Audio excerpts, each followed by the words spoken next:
Welcome to Growth Leaders, the podcast where we explore what it really takes to lead, grow, and inspire in today's changing world.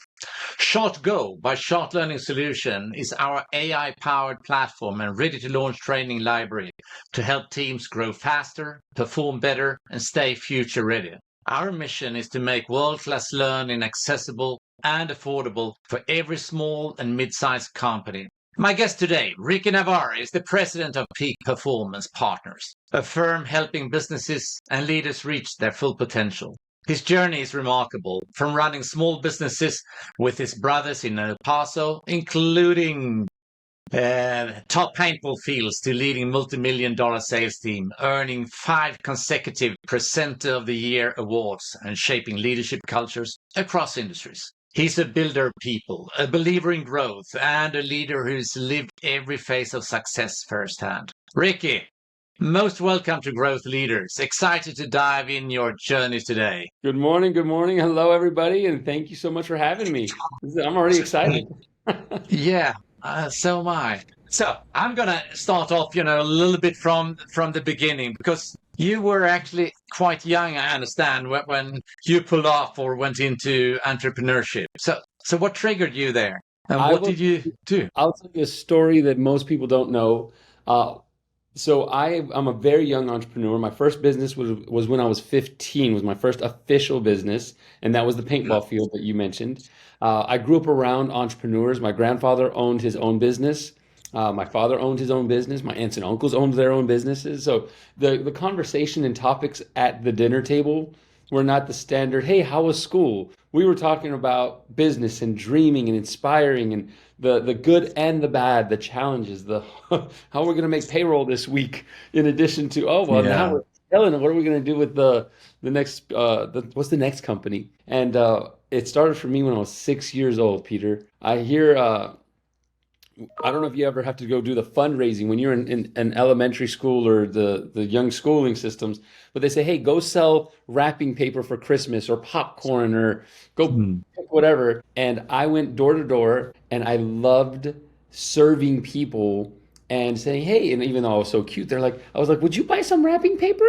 And they said, yeah. And being able to sell a product, deliver it, and see them happy. I knew when growing up, people would say, so what do you want to be when you grow up? All my friends were like, I want to be a firefighter. I want to be an astronaut. I want to be a doctor. I'm like, no, I want to be an entrepreneur. Like, I just knew it from that young age of being able to serve people. So I love it. That's been my start. Yeah. So that's interesting. Exactly. So, you said you were 15 when you started with the paintball. Uh-huh. So what was the biggest wake up? You're going into your own business and getting that running. I mean, there must have been 1 or 2 hiccups during the road. Okay, so maybe not. One of my biggest wake ups is the naivety I had of seeing all these incredible entrepreneurs around me. And I was so young, it was just all glitz and glam. Like, oh man, it must be amazing to own your own company. I want to own my own company. Yeah, owners eat last. Like, if you're a genuine leader owner, like, it was the wake-up call was like, this is not all glitz and glam. I am the owner, and as I started my company, I'm also the person who floors and cleans the windows and takes out the trash, and I make sure my team gets paid first. So when payroll comes, there was the very beginning of, man, I have like $2 left after I made sure everybody else was paid, because I'm like, this is finally for me. And the wake up was like, oh, I don't get to be on the top. I get to serve from the bottom. And it really helped me start to shift my perspective of what leadership looked like, because it wasn't about being on top and look at me. It was about saying, hey, how do I raise others up and find success in that? Yeah, that is an interesting perspective, because I know that building a company takes time. And if you think it takes 3 years, it's most likely could take 7 to 10 years. I mean, it's a long term, but it's also interesting having these podcasts, because sometimes I meet absolute great people working highly successful in large corporations and say, now it's my turn to start.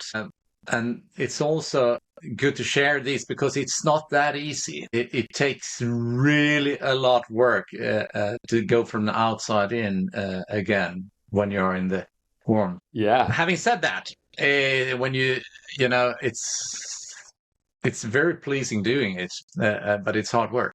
Yeah, Uh, and I will add to that is that one of the things that I've learned, and I tell people, I'm like, it looks, wonderful from the outside. And to your point, if you can embrace and get through the building blocks, if you can get through mm, the challenges to rise up and earn, if you will, that success, it is such an incredible mm, journey.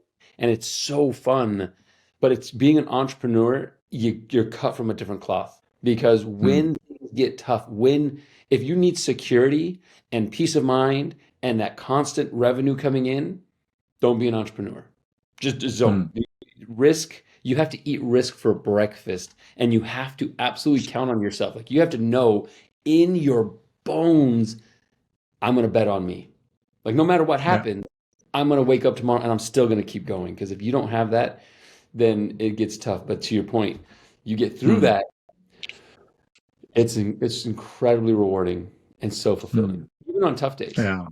So, so then you were in the smaller, and now you have been also into larger corporations, and you work with many. Did you see a mind shift in yourself? Now we were in 15, maybe we should move to 35 or something like that. Or so it was a I, journey in between there. But how can you see your own mind shift? Well, how has that shifted? I started my mindset has started to shift where what has allowed me to enter into the realm with larger companies, from startups to mid-size to large enterprise and then really large enterprise, is they're all just people. As I met and Mm, network and build relationships with some of the greatest leaders in this town, I realized we're all just people and we all have the exact same needs. And I started to think to myself, I can help them just like I'm helping a small company, like a onesie twosie, like there's nothing that separates us. So how can I help and how can I serve? So what are the needs? And let me go help meet those needs. And leveraging chart and leveraging talent development, for them. mm, Yeah, sometimes you make this assumption like they're so big, they have everything figured out. No, they don't. I found mm, out from one of my really, really, really good friends who runs a $5 billion company here in the US. He was a speaker at one of our events for our small companies. And he said, listen, I deal with the exact same challenges you deal with. I just have more zeros. I think about customer service. I mm, think about development of my people. I think about our products and all the next stages and strategy and all of that still comes together. mm. The only difference is it's just more. It's just it looks bigger, and Yeah. you realize it's all the same. You're just serving Mm. and helping people. So go find Oh, people you yeah. can help and serve. And right now, you are one of the founder and partner, I understand, in the Peak Performance Partners, also called Three Peak Performance. Mhm. I don't know how that comes together, but and that is in leadership training that transforms companies. That as I and what I'm interested here because that goes a little bit into where we are and where you are. So understanding how you to make that success and blend the different elements. You have the strategic coaching, you have the individual coaching, you have online, you have the blended learning on site, and then continues to support to teams to provide excellence in the end. So how do you approach this when you move into a company? I know you're sitting maybe on the board and then, yeah, shit, we need to do something. That's my realization here. And I heard there's a guy out there, Ricky, who is doing a tremendous job. So how do you approach? I'm then now the CEO of this potential customer. For us, we try to figure out what are their pain points. And so we have a couple different ways we enter. One of the areas we dive into is talent development and leadership. So we talk Hmm. about, what do you need? How are you in that area? And that's where some of the areas when people are like, I have pain, I just don't know what I need to do next. Others are Hmm. very clear on their pain, saying, I need talent development. Like I'm growing so fast, but my managers aren't there. I don't know how to train managers. How do I grow this, right? Or I don't have a succession plan. And we have large entities that, hey, you have the talent has grown. The next level talent is 10, 20 years difference. These people are about to retire, but they know they have all the institutional knowledge and they've not created a way to disseminate and pass it down. And those are areas where we come in. So we just ask a lot of questions, and I tell people, hey, you know what? Get great at asking questions, and then we tailor it based on size, wants, needs, and outcomes. So a personal one-on-one training looks a little bit different than the group trainings, right? Yeah. The chart learning tool that we leverage with you is just, again, we love that tool. It's one of our favorite products in the entire world because it hybrids and brings together the online component that somebody can take that self-paced learning. And when somebody's like, hey, how do I do that? You know, how can I enjoy it so that it doesn't slow them down? But then we layer it with what you have created in addition to of the in-person that drives that depth. And you can build and bring a lot of different people from all different sides, parts of the company in to it. So how we go is we market and we ask a lot of questions. That's a long way to say that. I like the approach because when you go into a company, I mean, the learning and growth of people is only one element because there could be product issues or productivity issues. There could be, you know, other things in the executive team, etc. Financial. But it normally comes into the play at a certain stage, also growing people. And the interesting thing, which I think, as you have recognized, is that when you are on those journeys, you can actually also with the online give emphasize at specific topics to different people if needed or teams, so they can actually go both not only in a coaching situation, but actually getting the skill sets also, and then rather coach on that. Okay, how do we take that to the next step? So that's interesting. I think that's also what makes the big success for companies like yours, seeing that holistic picture. Yeah, and so thank you for that. And that's how our approach really looks at it. It's like holistically. Yeah. And that takes me, you know, a very simple question, maybe not that easy to answer, but what does really separate a great leader from a good one?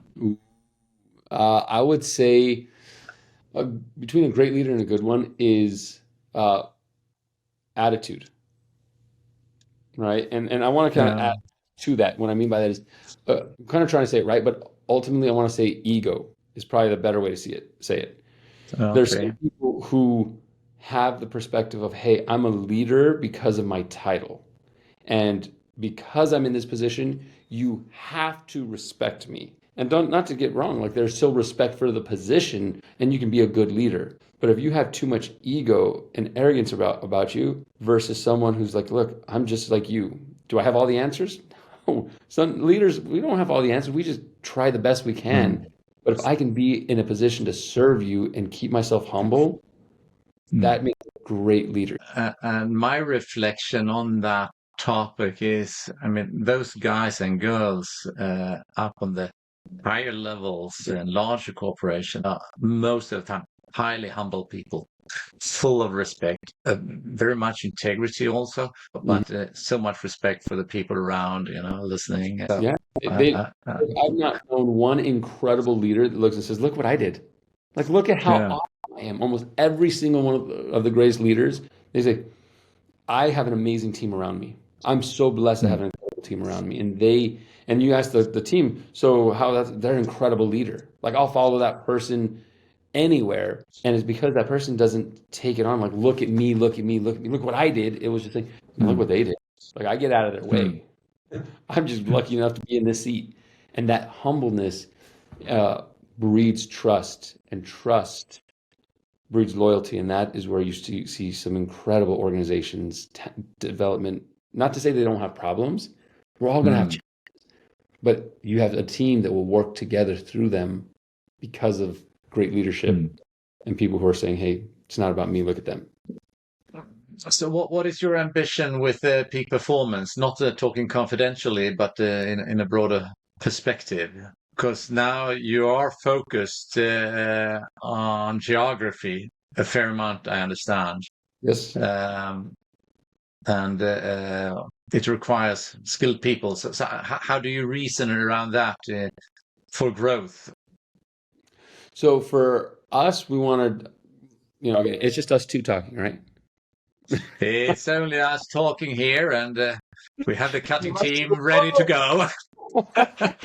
So, our goal right now, we're just started off regionally, just kind of locally here in our state. We want to go nationwide because at the end of the day, what we've realized Mm, as coaches, consultants, and trainers is business anywhere in the world you are, right? It's all the same basic principles. It's all the same concept. It's mm, on helping business owners run a better company and grow their companies and their teams is a huge passion of ours. mm, Because we want to help the owners own their company, not the company own them. And part of that is you need to find talent and develop them so you can eventually remove yourself from the company and you now find that leadership team, you develop them, and now you have somebody who you can actually, they can run the company, you can then own the company. And we want to do that eventually on a nationwide level. And then eventually, if God opens the doors, God willing, we'll do it on a global level. yeah, that's great. So, what should what type of skills should every future leader be building right now? What Uh, should be building on? Yeah. I'd say every future leader, I was actually thinking about this. Every future leader should be working on, I kind of want to say leaders are readers, right? So they should be working on their skill sets. You mean leaders don't stop. Leaders learn and acquire, and with technology and sometimes there's so much that is happening great in technology, we sometimes forget some of the greats that came behind us, And so I would say work on your skill sets. Never stop working on yourself as a leader and never think, hey, I've made it. I'm here. I've got it all figured out. I'm done. Some of the greatest Mm. leaders I know have some of the deepest libraries out there, right? They've got tons, and if you're not a reader, then listen to a podcast, right? Mm. Get an audiobook. But that's some of the things I would say from your skill set. Get into to being thirsty for knowledge Mm. and see how that My input into that is also it does not necessarily always have to be in the business and knowledge because when you broaden yourself, you can be the music side, it could be the sports side, or it could be the culture side, and so on. Because I think what is really important is your genuine interest in something. And when you get that, you get the motivation, and then you dive into it. And then it's like with the dreams, you meet the people, and it takes you the way forward. Yeah, So the doors open up, right? yeah, it does. So and where do you see then AI coming into this? I mean, both in your business, in your customers' business, because it is highly relevant today. Oh yeah. I think in my personal opinion, some people are scared about AI. I love it and I think it's an incredible tool. And I want to emphasize the word tool. Before we had Google as a tool to research and find all kinds of information, what did we have? We had encyclopedias. It was a tool, right? So where do you go? You just use it and leverage it as the tool it is to make things easier, better, especially from a leadership perspective. I use so many different AI tools, Chat GPT, Perplexity, because I'm learning. It goes in the information it brings back just by learning and reading through the results it produces for me. I'm learning myself. And then it also allows me to streamline from a business standpoint our proposals, our Yeah. customization of it. So I don't have to spend a lot of man hours leveraging and trying to figure out what proposal I'm going to do.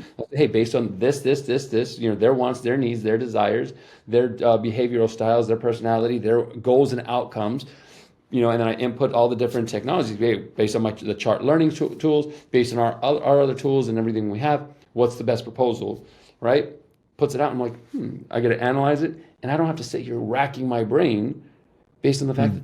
that, again, like I said earlier, there's nothing new. Business is business, right? Mm. So how do I customize the best thing? I use AI, and we help our clients use AI to streamline their tools, their systems, their processes. Yeah. And it's really a fast track of getting information today. And also, when you have more complex analysis to be doing, it could be business, distribution strategies or whatever it is. I mean, actually get get the feel, okay, there are these different with those advantages and that's the negatives in there, etc.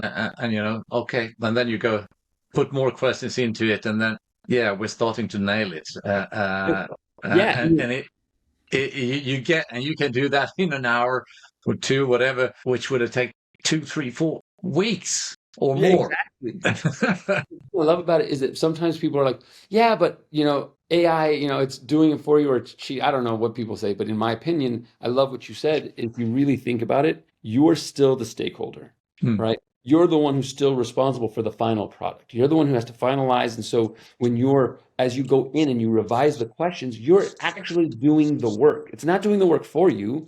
You're Hmm. guiding it. You are the commander and steering that ship. So when you're done with the product that ends up coming out, AI didn't do it. It was a Hmm. tool. You did it because then it came out the way you wanted it to. And that's what I try to explain to people. I'm like, don't be afraid to use the tools at your fingertips. They can Hmm. help what would again take you 4 weeks. You can edit and revise and say, no, change this line, change that. I want to change, move these things around. And again, at the end of the day, you end up being the one who created the final product that you get to own and say, hey, right? Now, if Hmm. you're I tell people, the difference on all that is if somebody says, write me a paper, and they said, and hit print, Yes. yeah, It won't work. I can tell you that too. you didn't do the work. You didn't do the, No. right? No, no, and that also is coming back to that knowledge. The more knowledge you have, so the better you can actually do the questions, the better you can formulate yourself, the better you can. Okay, there you have something. Let's dive into that. What would that mean if we do that and that? And then it starts happening things. And Yes. we work a lot with it also. And when you have been working with it for a longer time, it does know how you are reasoning and knows a little bit background. You say, okay, they know all of our courses, etc. And you can put things together. So that's great. So Yeah, let's have exactly. some rapid questions to you. Oh, rapid fire. I'm ready.